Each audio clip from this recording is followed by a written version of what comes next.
Welcome to Santosh Samples. I'm here explaining about electronic configuration. Okay, ശ്രദ്ധിക്കുക.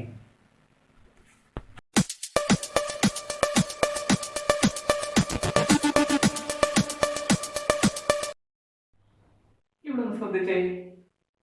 According to Bohr model അല്ലെ, bore മോഡലിനെ സംബന്ധിച്ചിടത്തോളം electronic configuration എങ്ങനെ ചെയ്യാൻ നമുക്ക് നോക്കാം. അദ്ദേഹം പറയുന്നത് ന്യൂക്ലിയസിന് ചുറ്റും, ഇതാണ് ന്യൂക്ലിയസ്. ന്യൂക്ലിയസിനകത്ത് പ്രോട്ടോണും ഉണ്ടാവും ന്യൂട്രോണും ഉണ്ടാവും. ഈ ന്യൂക്ലിയസിന് ചുറ്റും ഉള്ള ഓർബിറ്റ് കണ്ടോ, ഈ ഓർബിറ്റ് അതായത് പാത്ത് ഇലക്ട്രോൺസ് സഞ്ചരിക്കുന്ന വഴികളാണ്. അത് ഓരോ ഷെല്ലായിട്ടും പറയുന്ന ഓർബിറ്റിനെ ഷെൽ എന്ന് പറയും അല്ലെ. അപ്പം orbits we also called shells അല്ലെ. അപ്പൊ ആ ഷെല്ലിന് ഓരോ പേര് കൊടുത്തിട്ടുണ്ട്. This is K shell. First shell is K shell അല്ലെ. ഞാൻ കൊടുത്തിട്ടുണ്ട് K shell, second shell L, third one M and fourth one N. അപ്പൊ ഈ ഇലക്ട്രോൺസ് ന്യൂക്ലിയസിന് ചുറ്റും സഞ്ചരിക്കുന്നു. അത് അതിന്റെ പാത്തിലാണ് പോകുന്നത്. നമ്മളെ പ്ലാനറ്റ്സില് അല്ലെ, ഇപ്പൊ നമ്മളിപ്പോ സോളാർ സിസ്റ്റത്തിന് sun is the head of the solar system അല്ലെ. അപ്പൊ ആ സണ്ണിന് ചുറ്റും പ്ലാനറ്റ്സ് അല്ലെ ഇങ്ങനെ സഞ്ചരിക്കുന്നു. അത് അതിന്റെ ഓർബിറ്റിൽ സഞ്ചരിക്കുന്നു. അതുപോലെ ഇവിടെ ന്യൂക്ലിയസിന്, അതായത് ന്യൂക്ലിയസിന് ചുറ്റും, ദിസ് ഇസ് ന്യൂക്ലിയസ് അല്ലെ, ന്യൂക്ലിയസിന് ചുറ്റും ഓർബിറ്റ് ഉണ്ട്. അത് അതിന്റെ പാത്താണ്. So we call it shells. ഇത് നമുക്ക് ഓരോ ഷെല്ലിനും നമുക്കിവിടെ K shell, L shell, M shell, N shell, അടുത്ത സർക്കിൾ ഇങ്ങനെ പറയാം, അങ്ങനെ ഓരോ ഓർബിറ്റ് ഉണ്ട്. ഇപ്പൊ നമുക്ക് ഉദാഹരണത്തിന് കാർബൺ 6 ആറ്റംസ് ആണ്. കാർബൺ 6 ആറ്റംസ് ആണ്. കാർബൺ 6 ആണ്, അറ്റോമിക് നമ്പർ 6. അപ്പം ഇതിന്റെ ഇലക്ട്രോണിക് കോൺഫിഗറേഷൻ നമുക്ക് ഇത് എങ്ങനെ കണ്ടുപിടിക്കുന്ന വെച്ചാൽ, ഇതിന് ഫോർമുലയുണ്ട് 2n square. 2n square. n എന്ന് പറയുന്നത് നമ്പർ ഓഫ് ഷെൽസ് ആണ്. ഷെൽസിന്റെ എണ്ണത്തെയാണ് സൂചിപ്പിക്കുന്നത്. ഏത് ഷെല്ലാണ് ഇവിടെ സൂചിപ്പിക്കുന്നത് അത് പോയിന്റ് ഔട്ട് ചെയ്യുന്നത്, n പോയിന്റ് ഔട്ട് ചെയ്യുന്നത് വിച്ച് ഓർബിറ്റ് അല്ലെങ്കിൽ വിച്ച് ഷെൽ. അപ്പൊ നമുക്ക് ഫസ്റ്റ് ഷെൽ എടുക്കാം. First shell. അപ്പം 2n square, 2 into 1 square. That is 2 into 1 square എന്ന് പറയുന്നതാണ് 1. That is equal എത്രയാണ് 2.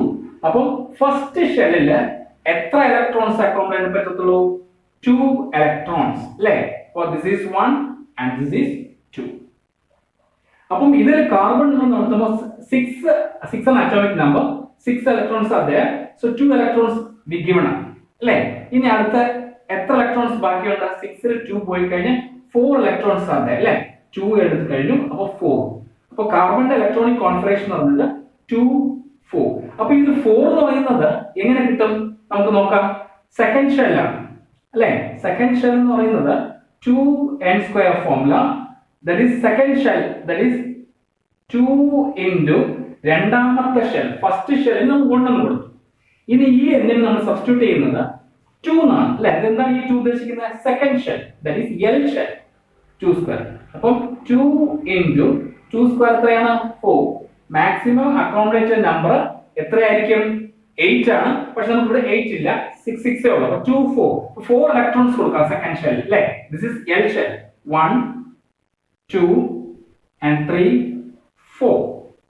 സി അപ്പം ഇത് കൊടുത്തു കഴിഞ്ഞു. ഇനി അതുപോലെ തന്നെ സോഡിയം ആയിക്കോട്ടെ. സോഡിയം ഇവിടെ പറയുന്നത് 11 അറ്റോമിക് നമ്പർ ആണ്. Atomic number is 11. So how will you point out in the electronic configuration? നോക്കാം എങ്ങനെയാണ് point out എന്ന് നോക്കാം.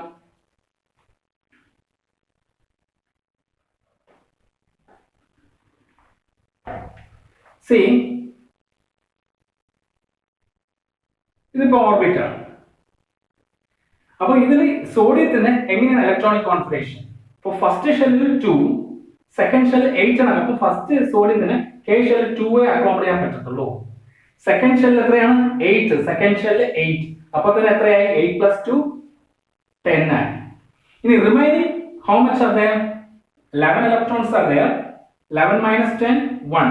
So 1 will goes to M shell. Okay, അപ്പോൾ ഈ M എന്ന ഷെല്ലിൽ അതായത് തേർഡ് ഷെല്ലിൽ എത്ര അക്കോമഡേറ്റ് ചെയ്യാൻ പറ്റുന്ന നിങ്ങൾ കണ്ടുപിടിക്കണ്ടേ അല്ലേ? എത്രയാണ് അക്കോമഡേറ്റ് ചെയ്യാൻ പറ്റുക? നമ്മൾ ഫോർമുല യൂസ് ചെയ്ത് നോക്കി.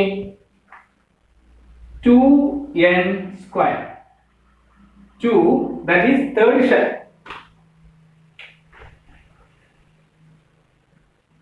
Third shell, 2 into 3 square. 3 means third shell. K is the first shell, L second shell, and M is third shell. But third shell of 3 square. But 2 into 3 square എത്രയാ? 9. 2 into 9 2 എത്രയാണ്? 2 9s are 18. 18 ഇലക്ട്രോൺസിന് ഇവിടെ 18 electrons ഇവിടെ നമുക്ക് accommodate ചെയ്യാൻ പറ്റും. M ൽ 18, L ൽ 8, K ൽ 2. അപ്പൊ N എന്ന ഷെല്ലിൽ എത്ര ഇലക്ട്രോൺസ് അക്കോമഡേറ്റ് ചെയ്യാൻ പറ്റും? N ഷെല്ലിൽ. അപ്പൊ നമുക്ക് ഈ ഫോർമുലയിൽ തന്നെ ഇവിടെ അപ്ലൈ ചെയ്യാം. N is a fourth shell. 4 N instead of 4 we write 4 instead of N. അല്ലേ? 4 square. അപ്പോൾ എത്രയാണ്? 16. 4 square 16. അപ്പോൾ 2 into 16 എത്രയാ? 32 ഇലക്ട്രോൺസ് നമുക്ക് ഇവിടെ അക്കോമഡേറ്റ് ചെയ്യാൻ പറ്റും. മനസ്സിലാവുന്നല്ലോ?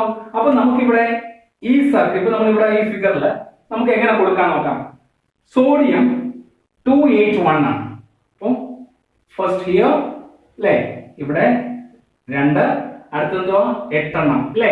8 1 2 3 4 5 6 7 and 8 അല്ലേ? ഇനി last M ഷെല്ലോ 1 electron. So put here. Okay, like that you have to arrange these electrons in the diagram. അല്ലേ? ഇങ്ങനെ വേണം വരയ്ക്കാനായിട്ട്.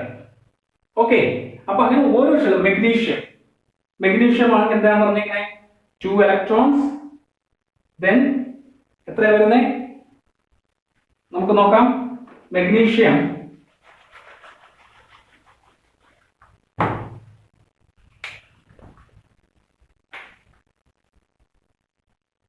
Mg12 ആണ്. ഫസ്റ്റ് ഷെല്ലില് 2 കൊടുക്കുക, സെക്കൻഡ് ഷെല്ലില് 8 കൊടുക്കുക. അപ്പോഴേ നമുക്ക് എത്രയായി? 2 8 10 ആയി. റിമൈനിങ് 2 അല്ലേ? ഓക്സിജനോ? ഓക്സിജൻ 8 ആണ്. 2 കൊടുക്കുക. ഫസ്റ്റ് ഷെല്ലിൽ 2 അക്കോമഡേറ്റ് ചെയ്യാൻ പറ്റത്തുള്ളൂ. ഞാൻ പറഞ്ഞ ഫോർമുല ബേസ് ചെയ്യുമ്പോൾ 2 അക്കോമഡേറ്റ് പറ്റും. അപ്പം 8 into 2 remaining is 6. So 6 electrons. അപ്പോൾ 6 is the outermost shell അല്ലേ? outermost shell 6 electrons ലാ വരിക. ഇവിടെ മെഗ്നീഷ്യം outermost shell 2 ആയിരിക്കും അല്ലേ? അപ്പോൾ ഈ outermost shell എല്ലാം വരുന്നത് വാലൻസി ആണ്. വാലൻസ് ഇലക്ട്രോൺസ് ആണ് പറയുന്നത്. നിങ്ങൾക്ക് പിന്നീട് അത് അടുത്ത വീഡിയോ ഞാൻ പറഞ്ഞുതരാം. അടുത്ത നോക്കിക്കോളൂ. Nitrogen atomic number 7. How much? First shell 2, second shell എത്രയായിരിക്കും? 7 minus 2 എത്രയായിരിക്കും? 5. അപ്പോൾ N ഷെല്ലിൽ 5 കൊടുക്കാൻ സാധിക്കും. അപ്പോൾ നിങ്ങൾക്ക് ഫസ്റ്റ് ഷെല്ലിൽ 2 ഇലക്ട്രോൺസ് കൊടുക്കുക, സെക്കൻഡ് ഷെല്ലിൽ 5 കൊടുക്കുക. ഇങ്ങനെ ഓരോന്ന് വരയ്ക്കാം. ഓരോ എലമെന്റ് ബേസ് ചെയ്ത് നിങ്ങൾക്ക് ഇലക്ട്രോണിക് കോൺഫിഗറേഷൻ വരയ്ക്കാൻ സാധിക്കും. മനസ്സിലായോ? അപ്പോൾ നിങ്ങൾ ഫോർമുല ഇത് നല്ലോണം പഠിച്ചു വെച്ചേക്കുക. 2n². ഇതാണ് ഇലക്ട്രോൺസ് കണ്ടുപിടിക്കാൻ ഓരോ ഷെല്ലിലും കൊടുക്കേണ്ടതായ ഫോർമുല. ഇത് നിങ്ങൾ പഠിക്കും. പിന്നെ ഹയർ സ്റ്റഡീസിന് +1 +2 ഇത് നിങ്ങൾക്ക് സബ്ഷെല്ലുകളുണ്ട്. സബ്ഷെല്ലുകൾ S P D F എന്ന് തിരിച്ചിട്ടുണ്ട്. SPDF കാരണം sharp, principal, diffusion and fundamental. അതായത് 4 ബ്ലോക്ക് ആണ്. നിങ്ങൾ പീരിയോഡിക് ടേബിൾ നോക്കിക്കഴിഞ്ഞാൽ 4 ബ്ലോക്ക് ആണ് അല്ലേ? അതായത്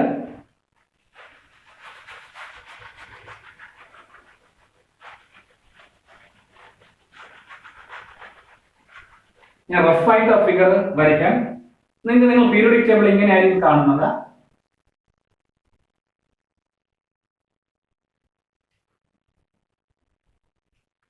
അല്ലേ? പിന്നെ ഇവിടെ നിന്ന് ഇങ്ങനെ പോവും.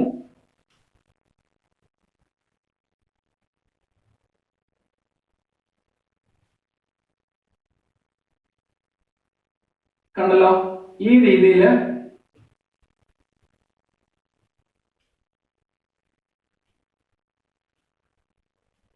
നിങ്ങൾ ഐഡി മനസ്സിലാക്കി വെക്കുക.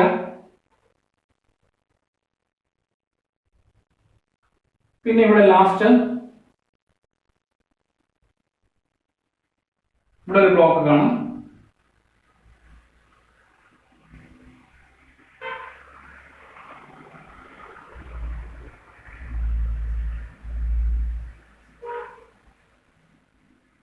ഇങ്ങനെ പീരിയോഡിക് ആവും. അപ്പൊ ഇത് നമുക്ക് ഈ ബ്ലോക്കിന് നമ്മൾ ഈ ടു അല്ലെ, ഈ രണ്ട് കോളം നമുക്കറിയാം ഈ ഹോറിസോണ്ടൽ ഉള്ളതാണ് നമ്മൾ പറയുന്നത്. ഹോറിസോണ്ടൽ ഇങ്ങനെ കാണും. ഹോറിസോണ്ടൽ ഉള്ളത് എന്താണ് പറയുന്നത്, പീരിയഡ്സ് ആണ്. ഇങ്ങോട്ടുള്ള വെർട്ടിക്കൽ ആയിട്ടുള്ളത് ഗ്രൂപ്പ്സ് ആണ്. വെർട്ടിക്കൽ ആയിട്ടുള്ളത് ഗ്രൂപ്പ്സ്. ഇതിൽ ഈ രണ്ട് കോളം വെർട്ടിക്കൽ കോളം ഇതിന് എസ് ബ്ലോക്ക് എന്നാ പറയുന്നത്.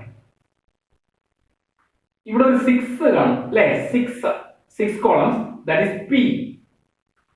ഇത് പി ബ്ലോക്ക് ആണ്. ഈ 10 റോസ് 10 വെർട്ടിക്കൽ കോളംസ് ഉള്ളതിന് ഏതായിരിക്കും, ബി ബ്ലോക്ക് ആണ്. ഇവിടെ 14, അതായത് ലാന്തനോ ആക്ടിനോ അല്ലെ, ലാന്തനോ. അപ്പൊ ഇത് എത്രയും 14 ആയിരിക്കും. എഫ് ബ്ലോക്ക് ആണ് ഈ ബ്ലോക്ക്. അപ്പം ഇങ്ങനെ പീരിയോഡിക് ടേബിൾ അതിനെ കുറിച്ച് നെക്സ്റ്റ് വീഡിയോ ഞാൻ എടുത്താണ്, ശ്രദ്ധിക്കുക. അപ്പൊ ഇത് എസ് പി, ഇത് എസ്, ഇത് പി, ഇത് ഡി എഫ്. അങ്ങനെയാണ് സബ്ഷെൽ ഉണ്ടാവുന്നത്. S P D F.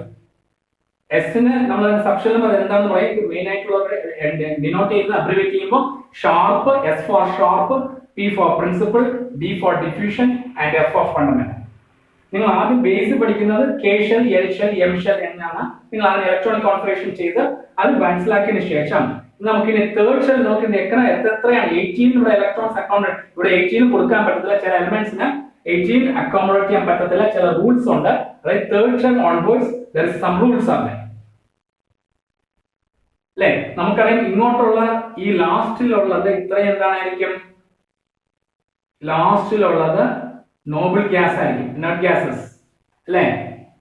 Helium, neon, krypton, ഓർഗോൺ, അങ്ങനെ പറഞ്ഞ കുറെ ഉണ്ടല്ലോ, ഓക്സിനോൺ, റയോൺ, എല്ലാം ഇനർട്ട് ഗ്യാസ്. നിയോൺ ഗ്യാസ്, കാരണം നിയോൺ ഗ്യാസ് ഫുൾ എന്താണ്, ഒക്ടൽ കംപ്ലീറ്റ് ആണ്. നിങ്ങൾ അതിന്റെ ബേസ് ഞാൻ അതിനെക്കുറിച്ച് എക്സ്പ്ലെയിൻ ചെയ്തുതരാം.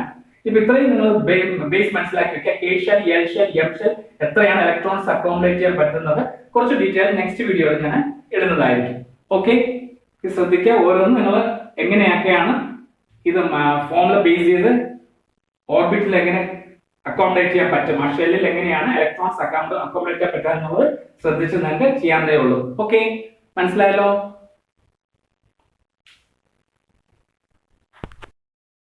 ഈ വീഡിയോ ഇഷ്ടപ്പെട്ടിട്ടുണ്ടെങ്കിൽ ലൈക്ക് ചെയ്യുക, ഷെയർ ചെയ്യുക, മറക്കാതെ സബ്സ്ക്രൈബ് ചെയ്യുക. Okay, thank you.